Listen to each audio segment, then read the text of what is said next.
Salam sejahtera bagi kita semua. Saudara-saudara yang dikasihi Tuhan, jumpa lagi dengan suara gembala Gemi Bom.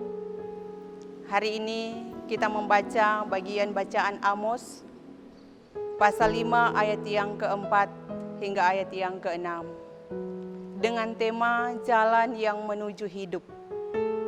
Saudara-saudara, kehidupan umat Israel pada zaman Amos memperlihatkan kehidupan umat yang agamawi. Mereka setia menjalankan ibadahnya. Namun sesungguhnya yang mereka lakukan bukanlah menyembah Allah.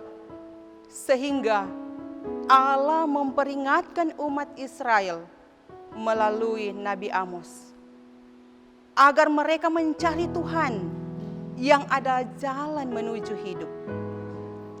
Saudara-saudara, ada hal penting yang akan kita pelajari dari Amos pasal 5 ayat yang keempat hingga ayat yang keenam. Yang pertama, carilah Tuhan. Mengapa Tuhan meminta kita untuk mencarinya? Karena pertama, kita adalah miliknya.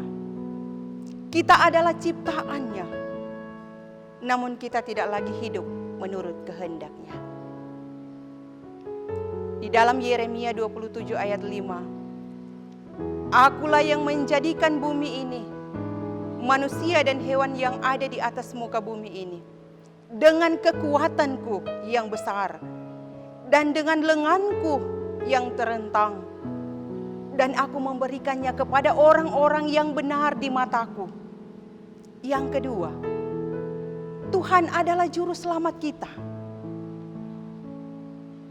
Dia akan menyelamatkan semua umat. Hal yang ketiga, carilah Tuhan. Itu adalah hal yang utama dalam kehidupan kita. Karena bersama Tuhan kita akan hidup dalam kelimpahan. Tetapi carilah dahulu kerajaan Allah dan kebenarannya, maka semuanya itu akan ditambahkan kepadamu. Matius 6 ayat yang ke-33. Saudara-saudara yang dikasihi Tuhan, upah bagi orang yang mencari Tuhan adalah ia akan hidup dan ia akan menikmati kemurahan Tuhan melalui berkat-berkat-Nya.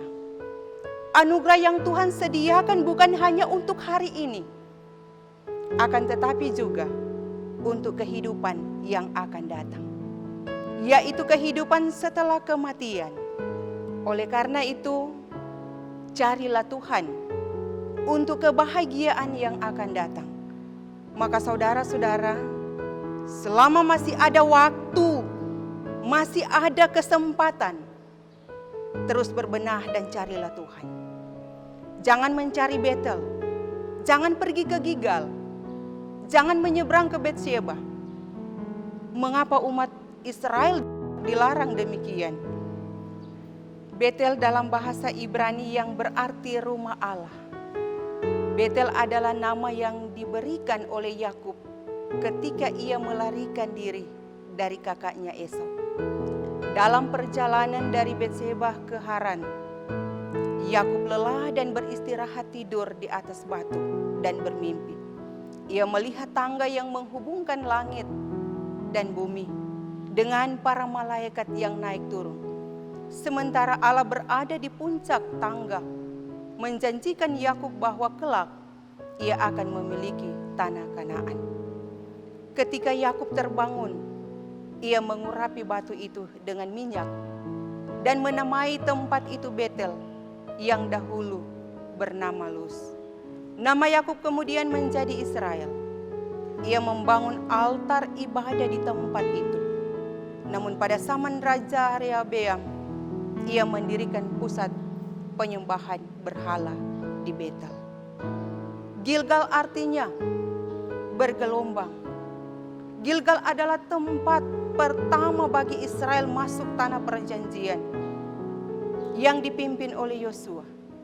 Di kitab Yosua tercatat bahwa sewaktu bangsa Israel menyeberang sungai Yordan, Yosua mengambil 12 batu dari dasar sungai Yordan dan menegakkannya sebagai tanda peringatan bagaimana penyertaan Allah kepada kedua belah suku Israel. Pada perkembangannya, lingkaran batu itu yang didirikan menjadi tempat penyembahan berhala. Betseba dalam bahasa Ibrani artinya sumber air kelimpahan. Betseba adalah tempat kebaktian di daerah Negeb yang diambil alih oleh bangsa Israel sebagai tempat penyembahan berhala.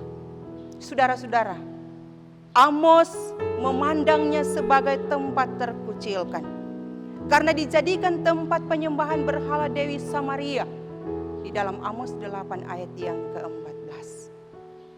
Saudara-saudara, inilah yang menjadi peringatan kepada umat di zaman sekarang ini dalam menghadapi pandemi COVID-19 dan dalam berbagai perayaan.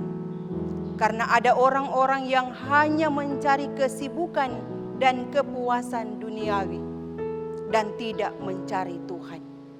Bagian bacaan ini hendak mengingatkan umat Tuhan untuk tetap setia dan terus mencari Tuhan.